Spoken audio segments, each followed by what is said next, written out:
Kangpokpi district ki manung chanba khoi ti wai chongda khoi Shanghai Express te yaure oza leitabadagi mahiroi sing school thadolaga mayumda hanakre singi jaga singda sida oza kunma thulefam thokpada oza mari dagi handa leite si yam laibak thibani aduga amromda haju se mo transfer posting sidi amna singda di thadre ani ki kanglup ki leibani na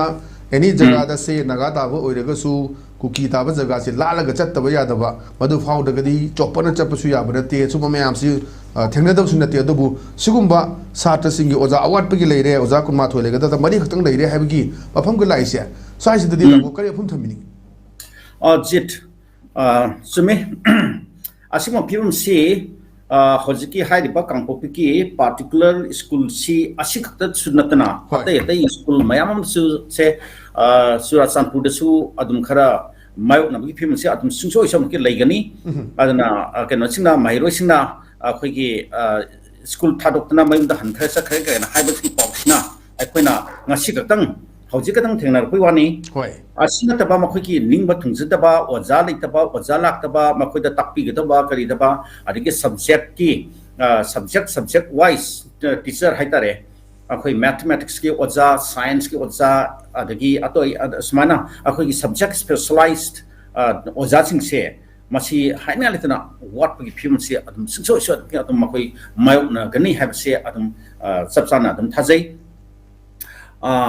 hana akhoi sigi kano ki 2023 gi ni ahum gi mamang dadi asima phim si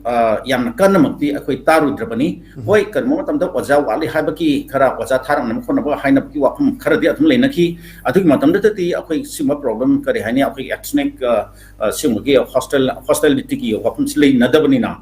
imphal dagi akhoi gi maitai oja mayam mama singi da Kangpokpi do gira Surachandpur do gira Tamenglong gira Ukhru gira anywhere adum any district adum loina mak thadana khotna loin tawi matamda government ki su akanba strict rule ma su deri duni kenoda akhoi imphal dagi oigera adagi kadai dagi oige oja sing transport and posting to matamda makhoi ki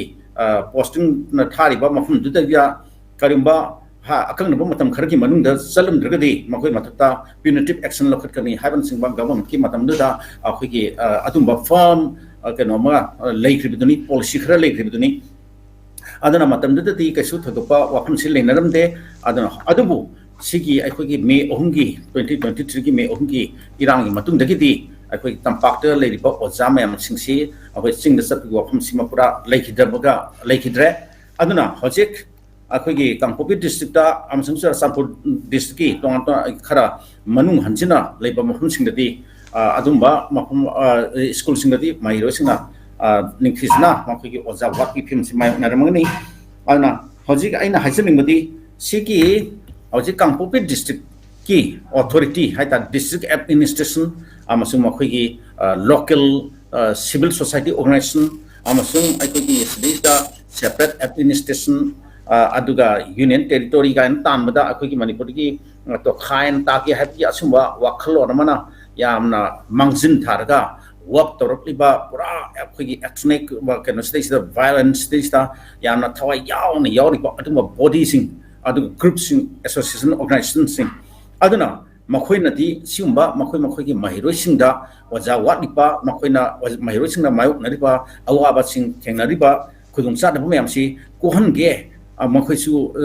gaina haibgi wakhum ka sti kan ta leitaba sala kan ta khandaba sala haibu wahang ai hangninge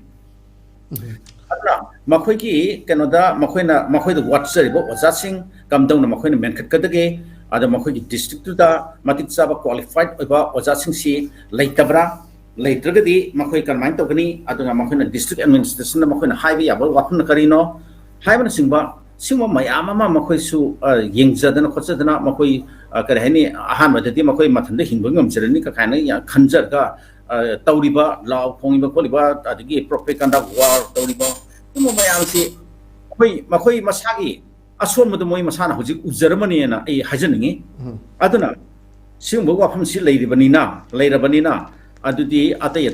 khoi Surachandpur da su adumai Kangpokpi atai mafum singsu asumba mahirosina oja watpagi awatpa mayu nari se masi thondar ma khoi district administration ga tanarga oi district administration khara